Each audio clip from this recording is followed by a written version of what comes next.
So the head's back from the shop, and I put all the valves and the camshaft back in. I've got the camshaft sprocket out of the car and I've just loosely put it on. So, torque these down to the correct torque, 20 Newton meters, and then run it round a few times just to set all the valves together.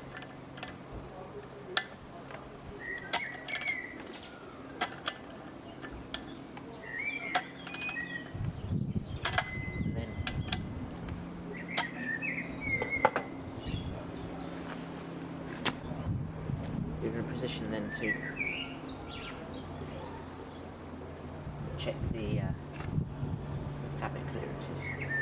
Okay, now one or two of these are very slightly out, but I'm not too worried about that at the moment. If they're miles out, then you'll need to adjust them. These are only a little bit out. Instead of 0.4mm, I've got 0.45mm in some cases. But that's okay at the moment. We'll check it. What we'll do is we'll put it on the car, start the car up, run the car, let everything bed in. They may close down a little bit and get a bit tight otherwise. So we'll check them again after the car's been running.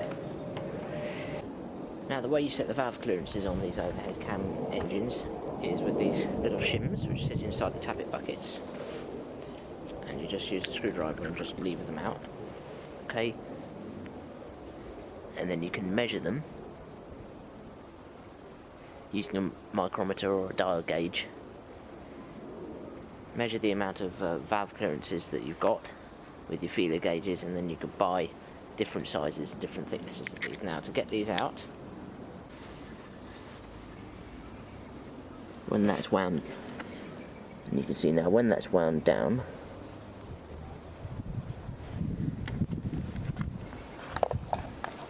you should have then enough gap. Get your little screwdriver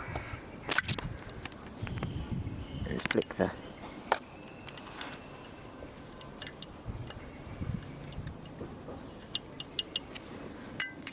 little shim out.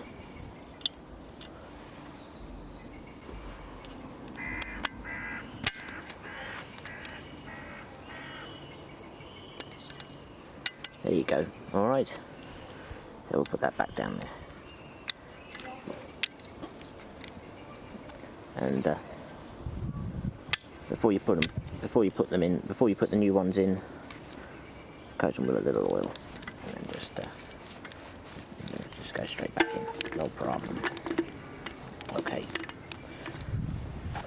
There we go. So all set to go back on the car.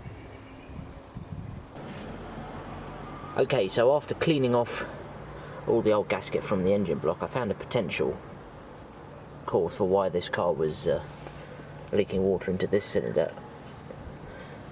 And if you have a look at this, look how rusty this has gone. And this, I come right up against it. This hole, instead of being nice and square like that one, it's gone all funny. I'm going to use a bit of this, and we'll put just a little bit on that area just in there, just to fill up into there, and also along here as well, where it's not level either. We'll fill all that up as well. Okay.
Now, just before I finish putting this engine back together, I've got a brand new head bolt here, and we should actually just make sure none of the existing ones have stretched. That one's fine.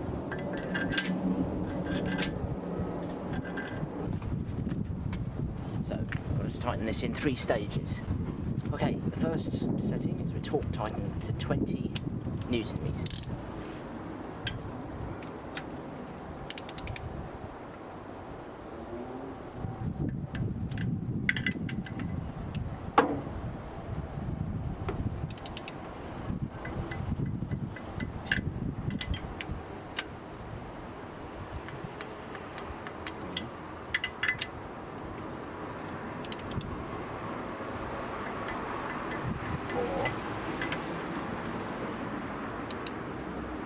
The second stage,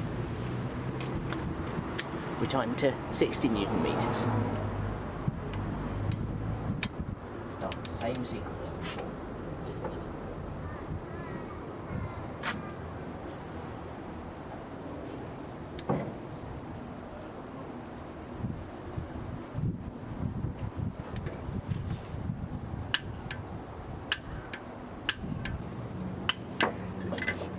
Final stage is an angle tighten, a quarter turn 90 degrees.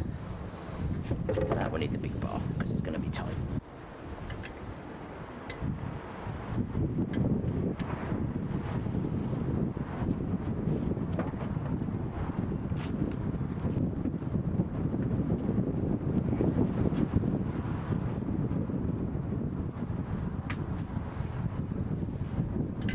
Okay, so we put the engine all back together and now it's time to start this thing. I filled up the water, I filled the oil, and I pre-filled the oil filter. Now I've left the plugs out, disconnected the fuel pump relay and one of the wires from the ignition coil.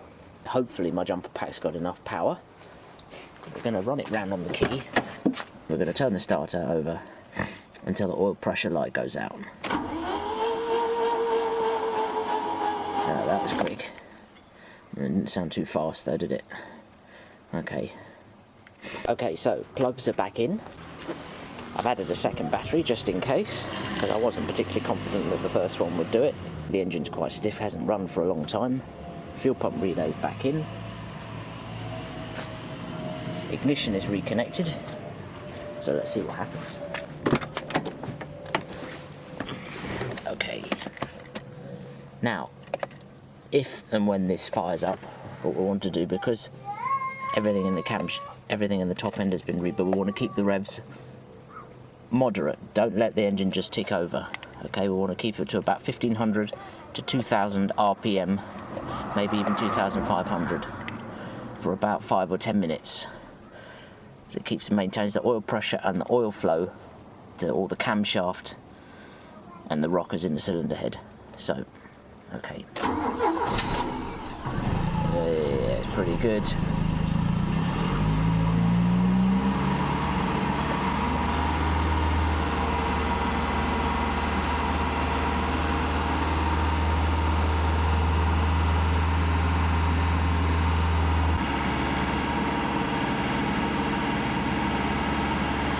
If you can find somebody to help you, start checking the engine over for leaks, but I haven't got anybody to help me today, so just a quick check round, make sure there's nothing leaking.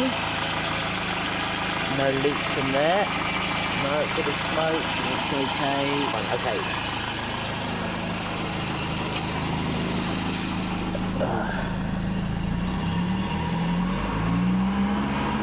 Raise the revs again.